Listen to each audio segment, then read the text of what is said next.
Greetings, friends. In this episode, I want to talk to you about the first noble truth. It's the one people are most likely to think they know, but often what people think of as the first noble truth is like, life is suffering. And I'll explain to you at the end of this video why I actually don't think that's a very good interpretation of the first noble truth. The Buddha often compared himself to a physician, and he said basically his role was to diagnose like the human condition, to diagnose human suffering, and to offer us a treatment for it. And if you think of it that way, then the first noble truth is like the diagnosis. It's the description of why we as humans who have not woken up to the nature of reality suffer. And suffering here can be anything from like really serious suffering, like losing a loved one, getting in a car wreck, or, having some kind of terrible diagnosis, all the way to just a sense that like life could be better, or, this is pretty good, but am I really fulfilling like my deepest, desires in life? So it has a wide range of meaning, the word that's associated with the first noble truth, which is dukkha. So suffering, to begin with, isn't like a super great translation for dukkha because it really only means that like severe end of dukkha. The mild end is just that sense, like for anyone else who's a Gen Xer and watched The Matrix, that sense that like maybe we're all stuck in the Matrix and there's a real world to wake up to. I like to use the word unsatisfactoriness to translate dukkha, or just say dukkha, because that has sort of the full range of meaning. So I'll use those words interchangeably, unsatisfactoriness or dukkha, during this talk, but please understand that I mean kind of the same thing by them. So the basic problem, the reason that we're never gonna get like external circumstances to completely line up and completely make us happy is that we mistake the type of beings that we are and the type of world that we live in. So there are like three really important characteristics of phenomena in Buddhism. The first one is dukkha, the fact that unenlightened life or unawakened life is just going to be unsatisfactory. The second one is impermanence.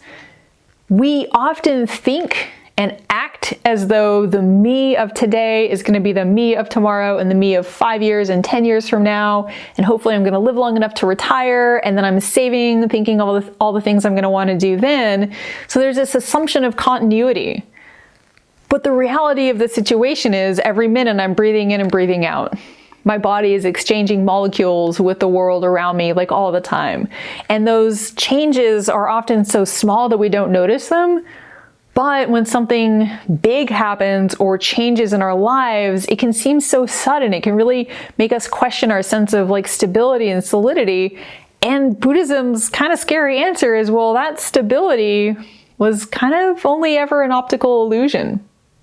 And the third of these three really important characteristics of the world and of ourselves, according to Buddhism, is that there's no inherent self in the way that we think of it. So usually, again, if I think of myself in 5 years or 10 years or whatever, I'm thinking of more or less the same entity. Like I have a social security number and I have a driver's license number. Like I have these sort of identifying markers, and I feel like there's something that those point to. I feel like the kid who was born on my birth date is the same human in some way as I am now, even though like all the cells in my body have been changed out between then and now. But there is continuity, but it's not the same.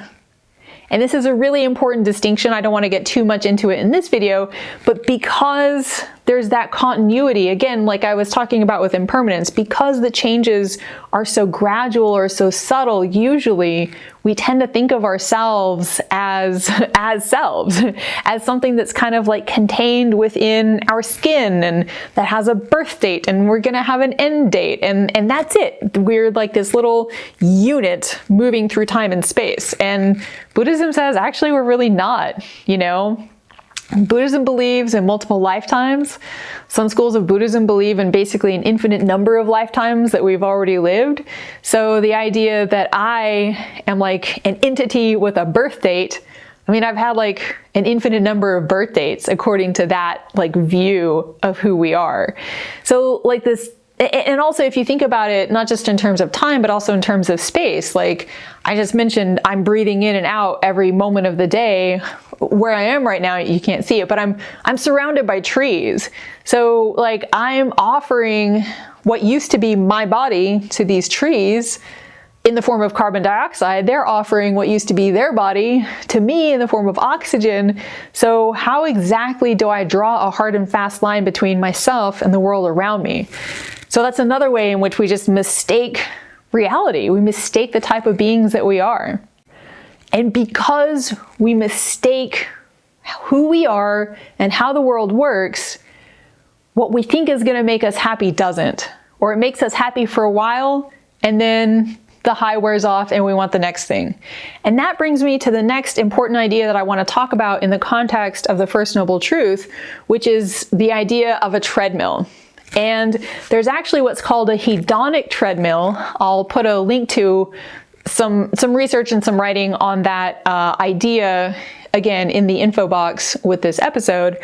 But basically, the idea of a hedonic treadmill is that we want something nicer than what we have. So like we're here and the next thing is here.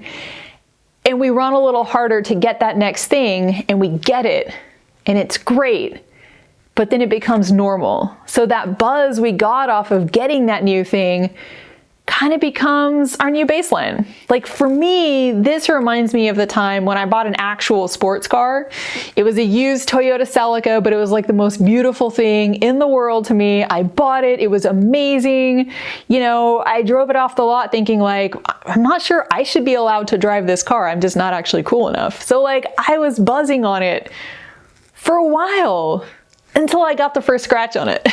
And then I was like, oh man, and it kind of broke the spell and it just became normal. And if you think about it, whether it's a car or a phone or a house or a partner or whatever we're running after, how long does the buzz of that newness really continue to like make us feel gratified? How long does it take before we're finding the faults in our partner or we're looking for the next phone? Whatever it is. So that's the hedonic treadmill that just keeps us going after what's next. And in a similar way, we as humans are always grabbing after what's next. We never seem to stop and notice that it doesn't quite bring us what we thought it was going to bring us. Like if I bought a sports car thinking like, I am investing this money so that I will have like a buzz every time I get in this vehicle for 2 months, that's like a very different proposition from what you see in car ads, where it's like, if you buy this vehicle, you will be a certain type of person. So all of that is to say, we're running after what we think is going to make us a certain type of being. But Buddhism says, look, there's no such thing as a solid, substantial you. You're always going to be changing. So running after stuff doesn't mean we're going to catch it and be happy. Avoiding the bad stuff doesn't mean that we'll always be able to avoid that, and that's always going to make us happy. How many times have you had a near miss driving, or, you know, some people get a terrible diagnosis and it turns out to be like a misdiagnosis. And I know for myself, the times I've almost been hit driving, for instance, I'll have this rush of like, oh man, that's so crazy. I'm so glad that didn't happen. I need to really, you know, be grateful, be in the moment, take advantage of like the life that I have. But how long does that last? We just have such a habituation to looking to the next thing, to getting bored with ourselves. And it's just so hard to appreciate that we're not these little limited beings, that there's something much deeper and more profound to us. And on the topic of trying to avoid or keep out the bad stuff that we don't want to experience, a lot of that, again, is based on a sense of ourselves as this limited being who was born, who's going to die. When we die, that's it. Like we are gone somehow. If we think that, then death is the most terrifying thing ever. But we know it's going to come for all of us.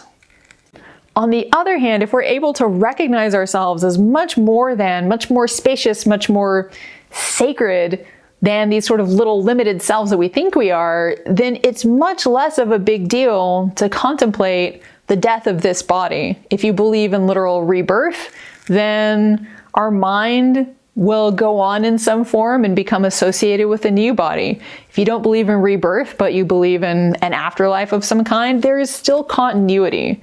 So if we could recognize the continuity without putting a self on there, again, we would just avoid so much of the suffering or the dukkha or the unsatisfactoriness that comes with this unawakened life.